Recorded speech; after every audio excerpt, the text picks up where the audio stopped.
कि जबर का मौसम कब बदलेगा, जबर का मौसम कब बदलेगा, हम बदलेंगे तब बदलेगा।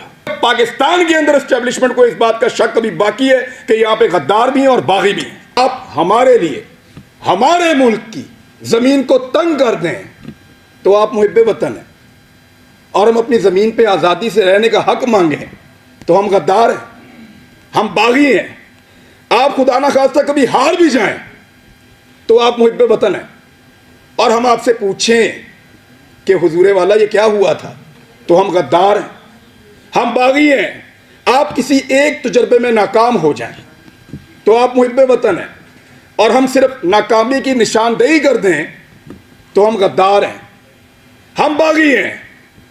हम हंसें तो गद्दार हैं, रोएं तो गद्दार हैं, बोलें तो गद्दार हैं, चुप रहें तो गद्दार हैं, बात करें तो गद्दार हैं, ना करें तो गद्दार हैं, हम सवाल करें तो गद्दार हैं, जवाब मांगें तो गद्दार हैं, जवाब ना देने पर रिएक्ट करें फिर गद्दार हैं।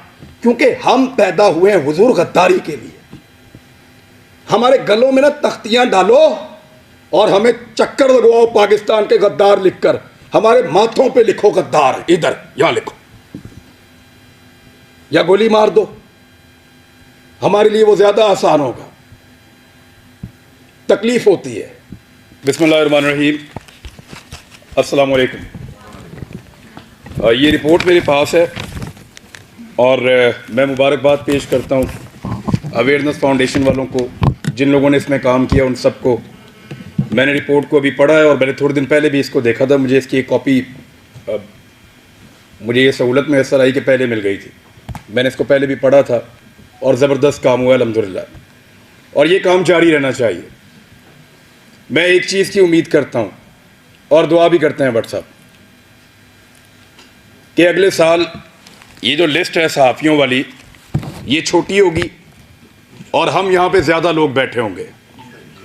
लोग इसमें कम हो गए और हॉल में ज़्यादा होंगे। मैं इस बात की उम्मीद करता हूँ। मैं क्योंकि तनकीद करता हूँ बहुत खुलकर, और मुझे आदत है बहुत खुलकर बात करने की, तो मैं उन सबको वेलकम करता हूँ जो भी तनकीद करना चाहता है। बहुत अच्छी बात है, डिस्कस कीजिए हमारे कंडक्ट को और हमें भी करने दीजिए फिर। लेकिन किसी को यह हक नहीं पहुंचता कि वो मारे, वो डराए, वो जबर करे। यहां सब लोग ये बात कर रहे थे कि इकट्ठा होना पड़ेगा, यूनिटी होनी चाहिए। तो मुझे वो सिंपली एक दो लाइनें याद आ गई कि जबर का मौसम कब बदलेगा, जबर का मौसम कब बदलेगा, हम बदलेंगे तब बदलेगा, और बदलेगा, जरूर बदलेगा। मैं कुछ चीजें बड़ी क्लियर कर देना चाहता हूं अगले 2-4 मिनट के अंदर, कोई गलतफहमी रहे ना, खुलकर बात कर लेते हैं। हमारे ऊपर पर्चे देने की औकात पॉलिटिशियंस की नहीं है। ये क्या बेचते हैं, पर्चा देंगे हम पे, कमजोर लोग, बुज़दिल। ये इमरान खान पर्चा करवाएगा, नवाज शरीफ करवाएगा, आसिफ जरदारी पर्चा करवाएगा हम पे। ये औकात है पर्चा देने की इनकी? भट्ट साहब नहीं करवा सकते ये। इनकी क्या जरूरत है कि हमारे ऊपर पर्चा करवाएं? पर्चा मेरे पे हो या मीर शकील पे हो, अरशद शरीफ पे हो या साबिर शाकिर पे हो, समी भाई पे हो या भट्ट साहब आपके ऊपर हो या जमीर भाई आपके ऊपर हो, ये नहीं करवा सकते पर्चा। ये जो पर्चा हमारे ऊपर होता है ना, बगावत का, गद्दारी का, इसके कॉपीराइट ही नहीं है पॉलिटिशियंस के पास। हर चीज के कॉपीराइट्स होते हैं ना।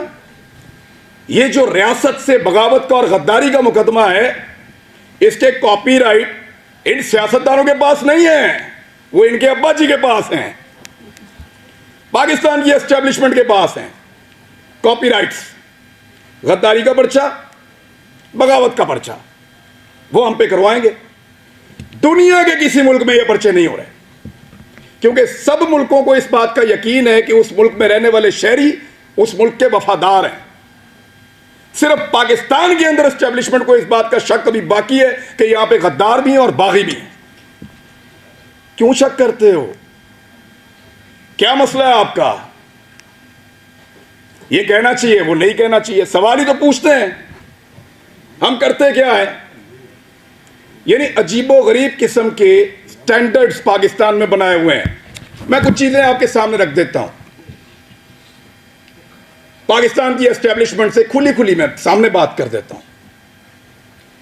आप गैरों की जंग में हमें धकेल दें तो आप मुहिब्बे वतन हैं, और हम आपसे ये पूछें कि इतने सारे बंदे क्यों मारे जा रहे हैं, तो हम गद्दार भी हैं और बागी भी हैं। आप बंद कमरों के अंदर फैसले करें इस मुल्क के 22 करोड़ अवाम के, तो आप मुहिब्बे वतन हैं। हम आपसे पूछें कि उन फैसलों के नताइज पे नजर देखिए, बताएं कि ये हालात क्यों हुए, तो हम गद्दार हैं।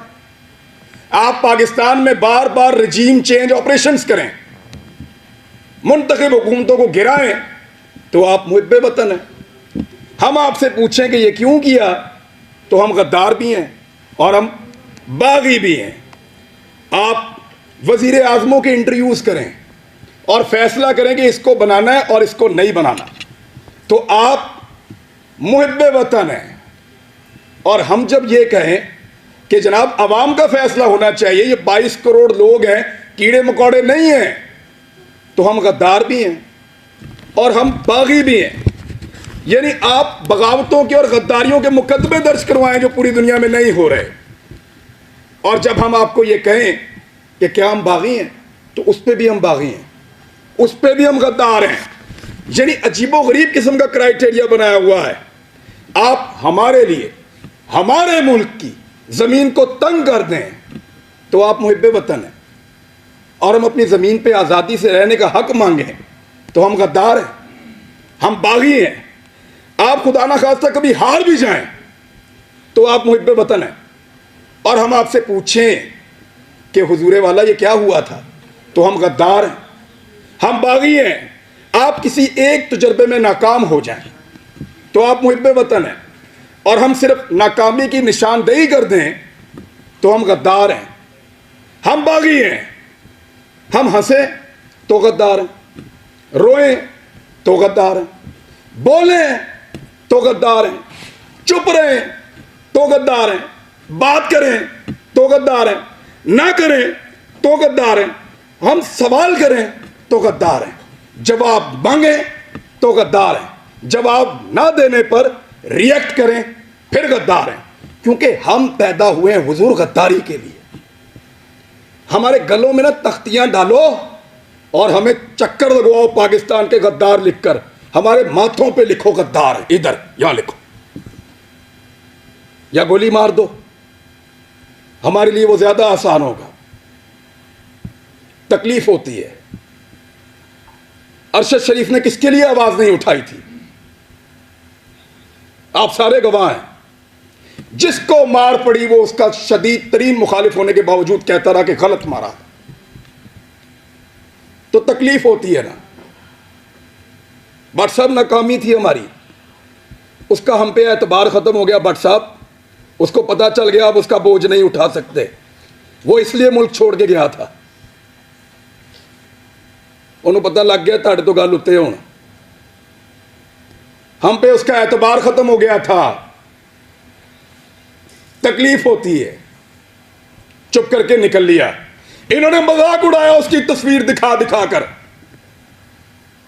हमारे इख्तिलाफात को हमारे खिलाफ इस्तेमाल किया, हमारे लोगों को तस्वीर भेजी कि ये देखो भाग रहा है, फोटो लगाओ सोशल मीडिया पे, गंदा करो इसको, भाग रहा है। और बुज़दिल नहीं था, बुज़दिल होता तो तुम्हारे साथ डील करता, तुम उसकी मिन्नतें कर रहे थे डील के लिए। रोज उसे कहते थे कि आओ बात करें, रोज उसे कहते थे कि आओ सरेंडर करो हमारे सामने। उसके बच्चों को थ्रेट, उसकी फैमिली को थ्रेट। अकेला था, उसको पता था सबको उसने अकेले ने संभालना है, कोई और तो नहीं था उसके साथ। जाओ पूछो उसकी मां से, मैं मिलकर आया हूं उस दिन। सारी बातें करने के बाद, पूरा हौसला देने के बाद, आखिर में वो कहती है कि अरशद तो नहीं है ना, जो कुछ भी हो अरशद तो नहीं आएगा अब। हम पे उसका एतबार खत्म हो गया था, इसी काबिल हैं हम पे भरोसा नहीं था उसका, इसलिए वो यहां से गया। बुज़दिल नहीं था, हम नकारा हो गए थे, हम उसको नहीं बचा पाए। मैं अभी थोड़ी देर पहले मैं मोटरवे पे आ रहा था, मैंने एक वीडियो रिकॉर्ड की। मुझे इत्तला दी गई कि आप इस्लामाबाद आएंगे तो पकड़ेंगे, तो मत जाओ। तो मुझे दो वजूहात समझ आई, या तो कोई ये चाहता है कि मैं आके बात ना करूं, या हो सकता है वाकई पकड़ ले। तो मैंने एक वीडियो छोटी सी रिकॉर्ड करवाई, इसलिए कि अगर मैं पकड़ा गया तो ये लोगों तक पहुंच जाएगी वीडियो, और मुझे जो इत्तला दी है, कैसे दी है, किसने पकड़ा, ये भी पता चल जाएगा। मैंने अपने बच्चों से भी माफी मांगी। मैं 1 साल में उनको कोई किसी एक मौके पर भी जो मैं उनके साथ टाइम गुजारा करता था, मुझे वो मौका ही नहीं मिला। मैंने उसी वीडियो में उनसे माफी मांगी कि बेटा सॉरी, बाबा फिर लेट हो गए, लेकिन वादा आपसे पूरा करेंगे। लेकिन आपको पता मेरे दिमाग में वाली चीज क्या चल रही थी? मेरा भी आप सबसे एतबार खत्म हो गया। आखिर में मेरे दिमाग में यह आ रहा था कि अरशद नहीं है, बोलेगा कौन? वही था, सबको इकट्ठा करके वहां अदालत में पहुंच गया था। क्यों पकड़ा उसको? हौसला देता था, डट कर खड़ा था, हर जगह उसने आवाज उठाई और पूरी कोशिश की उसने कि यह मुश्किल वक्त गुजर जाए। अभी मैं इस यकीन के साथ अंदर जाऊंगा कि अरशद पीछे नहीं खड़ा हुआ। अब सिर्फ ये एक कमी मुझे महसूस हुई है, वो इस कमी के साथ पाकिस्तान छोड़ गया था।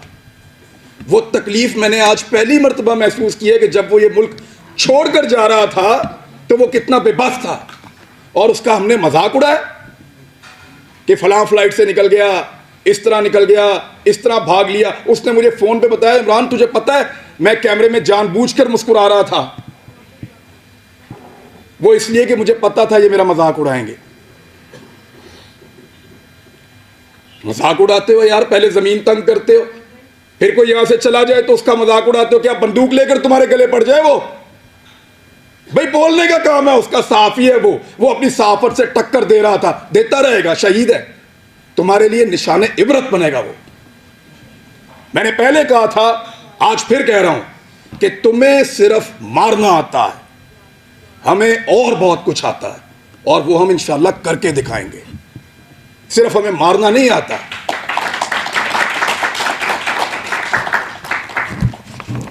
दबा दबा के और जिसको दबाया एस्टेब्लिशमेंट ने दबाया। हामिद मीर का प्रोग्राम में बड़ा खुश था उस दौर में जब बंद हुआ, क्योंकि हम भी एक अजीबोगरीब दुनिया में रहते थे। माशरत उलूम की किताबें पढ़ के आए हुए थे, लगता था सारे हीरो हैं, एस्टेब्लिशमेंट पाकिस्तान की बहुत वफादार है। सच्ची बात है, किसी की आंखें पहले खुल गई, किसी की बाद में खुल गई, लेकिन अच्छी बात है खुल गई। लेकिन मफादात की पट्टी बांध के कभी आंख बंद नहीं की, अल्हम्दुलिल्लाह। कभी इसलिए आंख बंद नहीं की कि मफादात की उसके ऊपर पट्टी बंधी हुई थी। जब मुतीउल्लाह जान पे हमला हुआ, मैं क्लिप आप सबसे शेयर कर दूंगा, मैंने मजम्मत की। वो बच्चा जिसके घर के अंदर घुस के मारा, जिसके साथ आपका केस चल रहा था, मैंने मजम्मत की।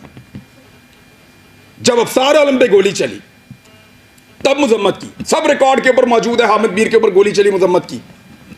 लेकिन हामिद मीर ने अपने मुंह से कहा था, मेरे भाई ने, कि मेरा प्रोग्राम सियासतदानों ने बंद नहीं किया। इमरान खान की क्या औकात है, बंद तो उन्होंने किया है। अब बोलता है इमरान खान से बदला लूंगा। अपने मुखालिफ को पहचानिए, फिर इकट्ठे हो जाएं, तो शायद आपकी जान छूट जाए, वरना ऐसे ही इसी तरह हमारा वक्त गुजरता रहेगा। मैं सिर्फ एस्टेब्लिशमेंट को एक बात कहना चाहता हूं कि हुजूर आपका मर्तबा, आपका रुतबा बहुत बड़ा है। ये बहुत छोटे छोटे काम हैं जिनमें आप पड़े हुए हैं। ये छोटे छोटे काम हमें करने दें, एतबार करें हमारे ऊपर कीड़े मकोड़ों पे, हम गद्दारों को ये मुल्क चलाने दो। आप मुहिब्बे वतन है, बहुत बड़े लोग हैं आप, बड़े बड़े काम किया करें आप, आपका रुतबा बहुत बड़ा है, बड़ा मुकद्दस काम है आपका, हम उसकी कदर करते हैं, यूं सलूट करते हैं आपको, खुश होते हैं आपको देखकर। लेकिन ये छोटे छोटे काम हमारे लिए छोड़ दीजिए, हमारे लेवल पे मत गिरिए।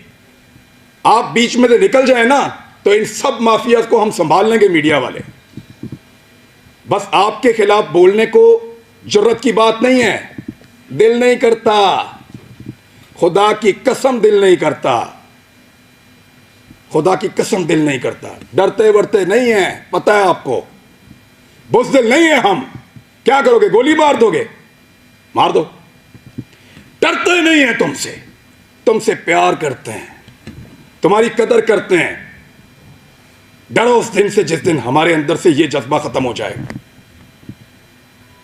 हम प्यार करना चाहते हैं, कदर करना चाहते हैं, हमें मत धकेलो, दीवार के साथ मत लगाओ और ये ड्रामा बंद करो। पाकिस्तान के फैसले पाकिस्तानी करेंगे, पाकिस्तान के फैसले हम करेंगे। ये हमारा राइट है, लोगों का राइट है, डेमोक्रेसी ये कहती है।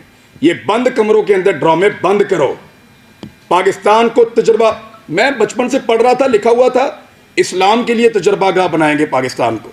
हमारे लीडर्स ने ये बताकर पाकिस्तान बनाया, वो किसी और चीज की तजुर्बागाह बना दिया पकड़ के। इसको पकड़ लो, उसको नंगा कर लो, उसको डंडे मारो, उसके कपड़े उतार दो, उसको घसीट के वहां पे ले जाओ, इसको जगाते रहो, इसको शहरों में फिराओ। अजीब ड्रामेबाजी है। वो ये मुल्क का क्या बना दिया आपने इसको? आपके अपने घरों में बच्चे नहीं है? यानी हमें डिवाइड करके हम पे रूल कर रहा है। पहले गोरा कर रहा था, अब एस्टेब्लिशमेंट कर रही है। इससे अगर निकलना है ना तो एक बार सोचना पड़ेगा। मैंने यहां किसी को तनकीद का निशाना नहीं बनाया, मैंने सिर्फ बताया है कि वो कौन है जो हम सबको डैमेज कर रहा है। इस मौके से हमें फायदा उठाना चाहिए, हम सबको एक मौक़िफ़ बनाना चाहिए। एक मौक़िफ़ कम से कम इस बात के ऊपर कि एक को मार पड़ेगी तो सबको मार पड़ेगी। यहां से भी शुरू कर लो तो बहुत है, बाकी मर्जी है। अगर डिवाइड एंड रूल करना है तो फिर करते रहिए। इस गंदे खेल का हिस्सा बनना है तो बनते रहिए। भट्ट साहब को मैं इसलिए अप्रिशिएट करूंगा कि कोई भी फोरम हो, कोई भी जगह हो, कोई भी बुलाए, जब सहाफ़त का नाम आता है तो आप लोग आ जाते हैं। सर आप लोगों का बहुत शुक्रिया। हालात बहुत मुश्किल है। जिस मुल्क का चीफ जस्टिस कहे कि वो बेबस है, उधर भट्ट साहब क्या करें बेचारे।